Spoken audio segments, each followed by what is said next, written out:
جون ہے اور دن ہے ہفتے کا۔ تحریک انصاف نے ایک نیا کارڈ جو ہے وہ کھیلنے کا فیصلہ کیا ہے، کیونکہ سپریم کورٹ کے اندر ججز کے درمیان ایک اہم معاملے کے اوپر اختلاف بہت شدید ہو گیا ہے۔ اس پر بات کریں گے کہ تحریک انصاف کون سا کارڈ استعمال کرنے جا رہی ہے، تحریک انصاف کیا کرنے جا رہی ہے۔ لیکن ویڈیو کے آغاز میں ذکر کرنا چاہوں گا پاکستان فوج کے 13 جوان جو آج نارتھ وزیرستان میں شہید ہوئے ہیں، ان شہداء کی فیملیز کو اللہ تعالیٰ صبر جمیل عطا کرے۔ یہ 13 شہید ہیں، جس میں صوبیدار زاہد اقبال ہیں، 45 سال ان کی عمر تھی اور وہ ڈسٹرکٹ کرک کے رہنے والے تھے۔ حوالدار سہراب خان 39 سال عمر تھی اور ڈسٹرکٹ نصیر آباد سے ان کا تعلق تھا۔ حوالدار میاں یوسف 41 سال ان کی عمر تھی اور یہ بنیر سے تھے۔ اور خطاب شاہ 34 سال ان کی عمر تھی اور یہ لوور دیر کے تھے۔ لانس نائک اسماعیل 32 سال عمر تھی اور یہ ڈسٹرکٹ نصیر آباد سے ان کا تعلق تھا۔ سپاہی روہیل 30 سال ان کی عمر تھی اور یہ میرپور خاص سے ان کا تعلق تھا۔ سپاہی محمد رمضان 33 سال عمر تھی اور ڈجی خان سے تھے۔ سپاہی نواب ان کی عمر 30 سال تھی اور یہ ڈسٹرکٹ کوئٹہ سے تعلق تھا ان کا۔ سپاہی زبیر احمد 24 سال عمر اور ڈسٹرکٹ نصیر آباد سے ان کا تعلق تھا۔ سپاہی محمد ساکی 31 سال عمر اور ڈسٹرکٹ ڈیرہ غازی خان سے ان کا تعلق تھا۔ اور اسی طرح سے سپاہی ہاشم عباسی 20 سال ان کی عمر تھی اور ڈسٹرکٹ ایبٹ آباد سے ان کا تعلق تھا۔ سپاہی مدثر اجاز 25 سال ان کی عمر تھی اور لیا سے ان کا تعلق تھا۔ سپاہی منظر علی 23 سال ان کی عمر تھی اور یہ ڈسٹرکٹ مردان سے تھے۔ اور اللہ تعالیٰ ان شہداء کے درجات بلند کرے، اور یہ اس ملک کی خاطر، اس وطن کی خاطر انہوں نے اپنی جانیں قربان کی۔ اللہ تعالیٰ ان سب شہداء کی فیملیز کو صبر جمیل عطا فرمائے۔ ہماری بہت زیادہ ان کی فیملیز کے لیے دعائیں ہیں۔ اب آتے ہیں جو موضوع ایک اور ہے، supreme court of Pakistan. Supreme court of Pakistan نے کل ایک ایسا فیصلہ دیا جو فیصلہ پاکستان کو کمزور کر دینے والا ہے، جو پاکستان کی بنیادوں کو کھوکھلا کر دینے والا ہے۔ وہ فیصلہ جو پاکستان کی تاریخ کے سیاہ ترین فیصلوں میں سے ایک فیصلہ ہے۔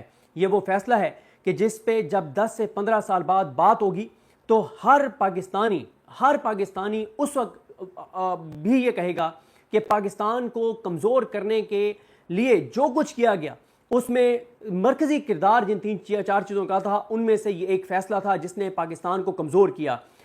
ججز نے 27ویں آئینی ترمیم کے لیے، اپنی مدت ملازمت بڑھوانے کے لیے، 5 سال مزید نوکری کرنے کے لیے، 5 سال مزید تنخواہیں لینے کے لیے، 5 سال مزید مراحت لینے کے لیے، یعنی ڈیٹ آف ریٹائرمنٹ کے بعد 5 سال مزید اپنی نوکری پکی کرنے کے لیے، انہوں نے 25 کروڑ لوگوں کو جو نقصان پہنچایا ہے، جو پاکستان کو نقصان پہنچایا ہے، اس کی قیمت ان کی آنے والی نسلیں بھی ادا کریں گی۔ اور کیوں ادا کریں گی؟ کیونکہ پاکستان کے لوگ یہ کبھی نہیں بھولیں گے کہ وہ کون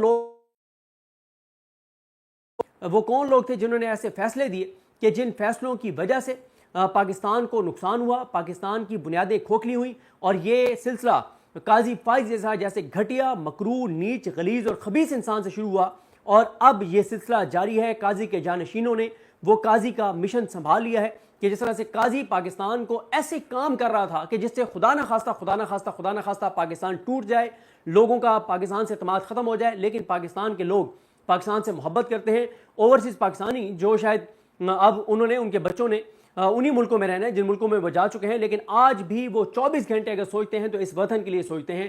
ہر پاکستانی اپنے وطن سے پیار کرتا ہے، اور اس طرح کے فیصلے لوگوں کی پاکستان سے جو محبت ہے اس کو کم نہیں کر سکتے۔ ہاں، لوگوں کی نفرت میں اضافہ ہوا ہے، گھٹن میں اضافہ ہوا ہے، لوگوں کی نفرت میں اضافہ ہوا ہے، لوگوں کی آنکھوں میں خون ہے، اور ہم بڑی تیزی سے اس طرح بڑھ رہے ہیں جہاں پہ کوئی ایک خدا نہ خواستہ اگر چنگاری لگی تو چیزیں پتہ نہیں کس طرف چلی جائیں گی۔ ایسے فیصلے ہماری عدالتیں کر رہی ہیں۔ اب مسئلہ کیا ہوا ہے؟ مسئلہ یہ ہوا ہے کہ 13 رکنی یہ بینچ بنایا گیا تھا، اور بینچ کیسے بنایا گیا تھا وہ حامد خان صاحب نے بتایا کہ پہلے کورٹ پیکنگ کی گئی۔ پہلے یہ کیا گیا کہ اپنی مرضی کے جج سپریم کورٹ لائے گئے، اور آخری جج جو لایا گیا وہ علی باقر نجفی تھا۔ علی باقر نجفی کو لایا گیا، اور یہ بات آپ کو ذہن میں رکھنی چاہیے کہ تحریک انصاف نے بھی جوڈیشل کمیشن میں علی باقر نجفی کو سپریم کورٹ لانے کے لیے ووٹ دیا، اور ووٹ اس لیے نہیں دیا کہ وہ کوئی بہت دبنگ جج ہیں یا اپنے حلف سے وفاق کرنے والے جج ہیں، اس لیے نہیں، اس لیے ووٹ دیا تحریک انصاف نے کہ بتایا جاتا ہے کہ ایک شخصیت ہے جو ان سے متعلقہ، جج صاحب سے متعلقہ، وہ پی ٹی آئی کی ایک شخصیت کے چیمبر میں وہ کام کرتی ہیں، تو ان کی وجہ سے پی ٹی آئی نے ان کو ووٹ دیا۔ اس لیے نہیں پی ٹی آئی نے ان کو ووٹ دیا تھا کہ یہ بڑے انصاف پہ مبنی فیصلے کریں گے، اپنے ذاتی مفاد کے لیے پی ٹی آئی کی ایک شخصیت نے ان کو ووٹ ڈلوایا، اور اب پی ٹی آئی کو اس کا صلہ مل گیا ہے کہ علی باقر نجفی نے کہا ہے کہ ایک سیٹ بھی پی ٹی آئی کو نہیں ملنی چاہیے. یہ ہے وہ علی باقر نجفی جس کو پی ٹی آئی ووٹ دے کر اور جج بنوانے میں تحریک انصاف نے کردار ادا کیا. اب آ جائیں اس بات پر کہ جب یہ 13 رکنی بینچ بنا, جب علی باقر نجفی سپریم کورٹ آ گئے اور یہ کیس پھر اس کے بعد سماعت کے لیے مقرر کیا گیا 10 ماہ بعد, اس کے بعد 13 رکنی بینچ جب آ کر بیٹھا تو 2 ججز بینچ سے الگ ہو گئے, جسٹس عقیل عباسی صاحب اور جسٹس عائشہ ملک صاحبہ. اب جب 2 ججز نے وہ کہا کہ انہوں نے درخواستیں مسترد کر دیں اور کہا کہ ہمارا ووٹ کنسیڈر آپ نے نہیں کرنا, ہم اس بینچ سے الگ ہو رہے ہیں, اور ان کا وہی پوائنٹ آف ویو تھا کہ یہ اسی بینچ کے سامنے کیس لگنا چاہیے جو پہلے 13 رکنی بینچ تھا, اس میں سے ایک مکروہ انسان, گھٹیا غلیظ نیچ آدمی وہ ریٹائر ہو گیا ہے, تو آپ باقی 12 جج موجود ہیں, ایک جج اور ایڈ کریں اور ریویو کر لیں. تو ان کی بات نہ مانی گئی, وہ بینچ سے الگ ہو گئے. اب ہونا یہ چاہیے تھا کہ 2 جج اور ایڈ ہونے چاہیے تھے ان کی جگہ, لیکن وہ نہیں ہوئے. کیوں ایڈ نہیں ہوئے؟ اس لیے ایڈ نہیں ہوئے کہ وہ جو اب سپریم کورٹ میں باقی جو جج ہیں نا, ان میں سے بڑا مشکل ہے کوئی جج جو آئینی بینچ کے میں اس وقت نہیں ہے کہ اس کو لایا جائے, کیونکہ موسٹلی جج جو ہیں اب باقی جو آ سکتے تھے آئینی بینچ میں اس کیس کو سننے کے لیے وہ اپنے حلف سے وفا کرنے والے ہیں, کیونکہ منصور علی شاہ صاحب, منیب اختر صاحب, شاہد وحید صاحب, عرفان سعادت صاحب اور اسی طرح سے یہ ججز ہیں, ان کو اس بینچ میں جو ہے وہ نہیں بٹھایا گیا. اس لیے نہیں بٹھایا گیا کہ ان کا آپ کو پتہ ہے, سب کو پتہ ہے کہ وہ اپنے حلف سے وفا کرنے والے ہیں اور وہ حکومت کو یہ سیٹیں نہیں دیں گے. اچھا, اب 2 جج الگ ہو گئے, 11 جج رہ گئے. انہوں نے کہا جی ہم 11 جج بیٹھ کے اور کیس سنیں گے. یہ بھی بڑا حیران کن تھا. اچھا, بہت دلائل ہوئے, دلائل مسترد ہوئے اور 11 ججز نے 13 ججز کے فیصلے پہ ریویو شروع کر دیا, جو کہ پاکستان کی عدالتی تاریخ میں کبھی بھی نہیں ہوا. اس کے بعد کیا ہوتا ہے, کل جو ہے وہ جمعے والے دن, کل صبح آپ نے دیکھا کہ ایک جج اور بینچ سے الگ ہو گئے, جسٹس صلاح الدین پنور. جب وہ بینچ سے الگ ہوئے تو بینچ ٹوٹ گیا. جب بینچ ٹوٹ گیا تو پھر ان کو نیا بینچ تشکیل دینا چاہیے تھا, جج اور ایڈ کم از کم ان کی جگہ تو ایڈ کرنا چاہیے تھا. پہلا تو چلیں انہوں نے ایک جھوٹی سچی جو بھی انہوں نے بات کی, انہوں نے کہا کہ جی وہ 2 جج مسترد کر چکے ہیں, وہ اپنا ووٹ دے چکے ہیں, اب باقی 11 جج جب فیصلہ کریں گے تو ان 2 کے ووٹ بھی ایڈ ہو جائیں گے. اب کیا ہوا کہ ان کی جگہ کوئی جج ایڈ ہو ہی نہیں ہے اور 10 ججز نے بیٹھ کے 13 ججز کے فیصلے کو ریویو کر دیا. لیکن اب آئی اصل سٹوری, اب آپ نے ذرا غور سے سننا ہے کہ اب معاملہ کیا ہے. اب معاملہ یہ ہے کہ آرڈر آف دا کورٹ جو ہوتا ہے, آرڈر آف دا کورٹ کے اوپر تمام ججز کے سائن ہوتے ہیں. اب 13 رکنی یہ جو بینچ ہے, 13 رکنی بینچ کا جو فیصلہ ہے, اس کے اوپر 13 کے 13 ججز کے سائن ضروری ہیں. چلیں ایک ریکیوز کر گئے صلاح الدین پنور صاحب, ان کا تو چلیں اس آرڈر کے اوپر دستخط ہوگا نا جس میں یہ ہے کہ وہ کہیں گے کہ میں ریکیوز کر رہا ہوں تو اب بینچ دوبارہ تشکیل دیا جائے, ان کا تو اس آرڈر آف دا کورٹ پہ دستخط ہوں گے. لیکن عائشہ ملک صاحبہ اور عقیل عباسی صاحب کے دستخط تو بہت ضروری ہیں. ان کے دستخطوں کے بغیر آرڈر آف دا کورٹ نہیں ہو سکتا, ان کے دستخطوں کے بغیر اس کو آپ فیصلہ نہیں کہہ سکتے. یہ بالکل وہی معاملہ ہے. یہ ٹویٹ ابھی حسنات ملک صاحب نے کیا ہے, اسی پہ میں یہ ولاگ کر رہا ہوں, اور پھر میری حسنات ملک صاحب سے بات ہوئی اور انہوں نے صحیح چیزیں یاد دلائیں. دیکھیں کیا ہوا تھا جب پی ٹی آئی, جب سپریم کورٹ نے جو ہے وہ سو موٹو لیا تھا کہ 90 دن میں الیکشن کروائے جائیں. اعجاز الاحسن صاحب اور مظاہر علی اکبر نقوی صاحب نے ایک نوٹ لکھا تھا, پھر ایک 9 رکنی بینچ بنا. 9 رکنی جب بینچ بنا تو 2 جو ججز ہیں ان کو بینچ سے الگ ہونا پڑا, کیونکہ اس وقت جو قاضی فائز صاحب کے یار تھے انہوں نے رولا ڈالا تھا. اعجاز الاحسن صاحب اور مظاہر علی اکبر نقوی صاحب جو ہیں وہ بینچ سے الگ ہو گئے. جب وہ الگ ہو گئے اس کے بعد 2 جو جج تھے, جسٹس اطہر من اللہ صاحب اور جسٹس یحییٰ آفریدی, انہوں نے بھی پہلی ہی 1-2 سماعتوں کے اوپر فیصلہ کر دیا کہ یہ ناقابل سماعت ہے. اس کے بعد 5 جج بچ گئے. جب 5 بچ گئے تو 3 ججز نے یہ فیصلہ دیا کہ 90 دن میں الیکشن کروائے جائیں. عمر رضا بندیال صاحب تھے, منیب اختر صاحب تھے, تیسرے جج مجھے یاد نہیں ہے. 3 نے کہا کہ 90 دن میں الیکشن ہونے چاہیے, 2 نے درخواست کو ناقابل سماعت قرار دے دیا. تو اس طرح سے یہ 3-2 کا فیصلہ ہو گیا. لیکن ہوا کیا, ہوا یہ کہ رولا یہ ڈال دیا گیا کہ یہ وہ جو 2 جج تھے یحییٰ آفریدی صاحب اور اطہر من اللہ صاحب, ان کو بھی ایڈ کیا جائے تو وہ 4 بنتے ہیں, اور 90 دن میں الیکشن کرانے کا فیصلہ دینے والے جج جو ہیں وہ 3 بنتے ہیں. اس وقت انہوں نے یہ کہا کہ یہ ایک بحث شروع ہو گئی تھی, آپ کو یاد آ گیا ہوگا 4-3 کی, اور بار بار کہا جاتا تھا کہ آرڈر آف دا کورٹ کہاں ہے, کیونکہ آرڈر آف دا کورٹ پہ ججز نے سائن نہیں کیے تھے. جب سب ججز نے سائن نہیں کیے تھے, جب سب ججز نے آرڈر آف دا کورٹ پہ سائن نہ کیے تو پھر الیکشن کمیشن نے, حکومت نے کہا, اداروں نے کہا کہ کیونکہ آرڈر آف دا کورٹ ہی موجود نہیں ہے تو ہم کیسے الیکشن کروائیں 90 دن میں. یہاں پہ بھی وہی مسئلہ کھڑا ہو گیا ہے, اور اطلاعات یہ ہیں کہ جسٹس عائشہ ملک صاحبہ نے اور جسٹس عقیل عباسی صاحب نے آرڈر آف دا کورٹ پہ دستخط کرنے سے انکار کر دیا ہے، اسی لیے کل آنے والا فیصلہ ابھی تک دستخطوں کے ساتھ جاری نہیں ہو سکا۔ کل جو آرڈر کیا گیا وہ آرڈر اس لمحے تک تمام ججز کے دستخطوں کے ساتھ جاری نہیں ہو سکا۔ 13 رکنی بینچ کے فیصلے پر 13 رکنی بینچ کا ریویو 13 ججز کے سائنوں کے ساتھ court order of the court جاری نہیں ہو سکا۔ اور اس حوالے سے اسناد ملک صاحب نے ٹویٹ کیا ہے کہ فیصل صدیقی صاحب نے یہ کہا ہے کہ اب جو سنی اتحاد کونسل ہے وہ آرڈر آف دا کورٹ کے لیے ریٹن اپلیکیشن دینے جا رہی ہے۔ سپریم کورٹ میں پروسیس یہ ہے کہ جب آپ نے کوئی آرڈر حاصل کرنا ہوتا ہے اٹیسٹڈ کاپی، تو آپ ایک فارم فل کرتے ہیں، اس کی ایک فیس ہے، وہ فیس دیتے ہیں، آپ کو آرڈر آف دا کورٹ مل جاتا ہے، اس کے اوپر دستخط ہوتے ہیں ججز کے، موریں لگی ہوئی ہوتی ہیں، آفیشیل وہ ایک ڈاکومنٹ ہوتا ہے، اور اس ڈاکومنٹ کو لے کے آپ متعلقہ ادارے کے پاس جاتے ہیں۔ بالکل آپ کو ایک مثال مختصر سی سمجھا دوں کہ میرے حق میں ایک فیصلہ آیا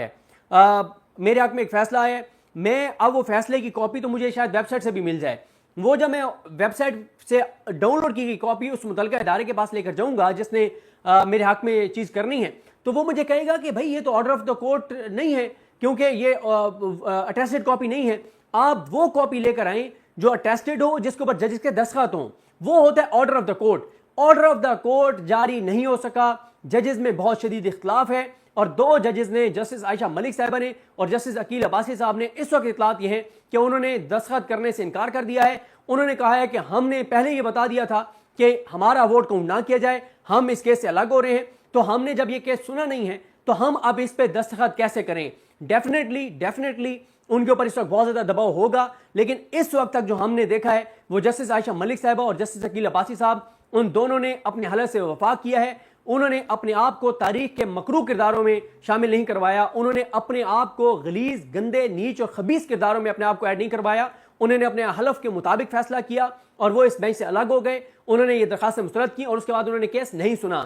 اب ان دونوں ججز کے جو دستخط ہیں اگر وہ اس آرڈر آف دا کورٹ کے اوپر نہیں ہوتے تو پھر یہ فیصلہ ویسے ہی کنٹروورشل ہے، ویسے ہی یہ فیصلہ پاکستان کی تاریخ کے سیاسی فیصلوں میں سے ہے، ویسے ہی یہ فیصلہ پاکستان کے خلاف ہے، ویسے ہی یہ فیصلہ پاکستان کے لوگوں کے خلاف ہے، ویسے ہی یہ فیصلہ پاکستان کی بقا اور سلامتی پہ براہ راست ایک طرح سے حملہ ہے۔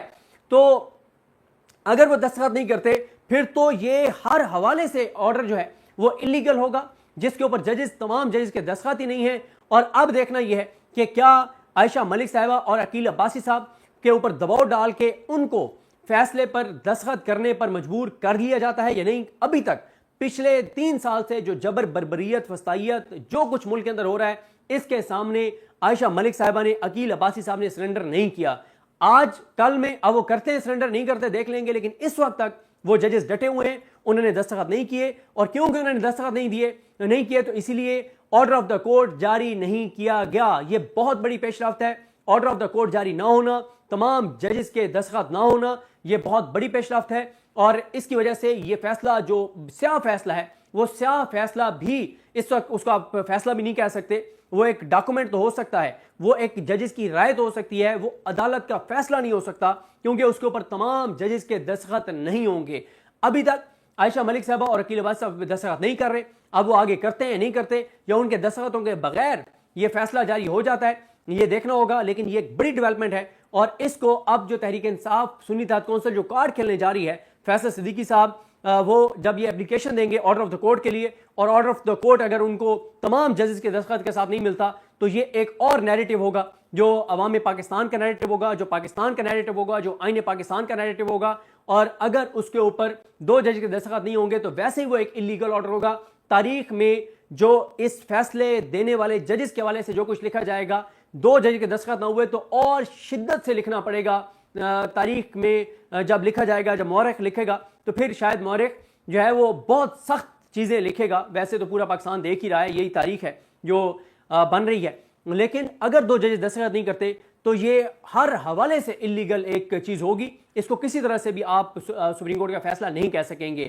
تو بہرحال جی یہ وہی جیسے 4-3 والا معاملہ تھا اسی طرح کی چیز ہے، اور ویسے تو ٹھیک ہے، اس وقت تو یہ ججز کا جو فیصلہ ہے، جو یہ 7 ججز نے 8 ججز کے فیصلے کو کالعدم کیا ہے، وہ آپ کو پتہ ہے کہ اس وقت جو صورتحال ہے، جس طرح سے نظام چل رہا ہے، اگر 2 کے دستخط نہ ہوئے تب بھی وہ آرڈر جاری کر دیں گے، لیکن اگر انہوں نے 2 کے دستخطوں کے بغیر آرڈر جاری کر دیا تو یہ ایک اور نیریٹو ہوگا پی ٹی آئی کے پاس، پی ٹی آئی کی لیگل ٹیم کے پاس، سنی اتحاد کونسل کی لیگل ٹیم کے پاس. یہ بڑی امپورٹنٹ ڈیولپمنٹ ہے. 2 ججز کا دستخط نہ کرنا یہ اس نظام کے منہ پر ایک اور تماچا ہے. ان ججز کے لیے ایک اور انہوں نے مشکل 2 ججز نے کھڑی کر دی ہے. اب دیکھتے ہیں چیزیں کیسے آگے بڑھتی ہیں. اور ایک چیز اور آپ ذہن میں رکھیں، جب ملٹری کورٹس کیس کی اپیل سن رہے تھے یہ جج بیٹھ کر، تو انہوں نے کہا کہ ایک جج ہمیں اور چاہیے. تو ہمیں جو ہے وہ ایک جج، کیونکہ اس وقت عائشہ ملک صاحبہ آئینی بینچ کا حصہ تھیں، وہ کیونکہ پہلے مین کیس سن چکی تھیں، وہ ان 5 عظیم ججز میں سے تھیں جنہوں نے ملٹری کورٹس میں سویلینز کے ٹرائل کو کالعدم کیا تھا.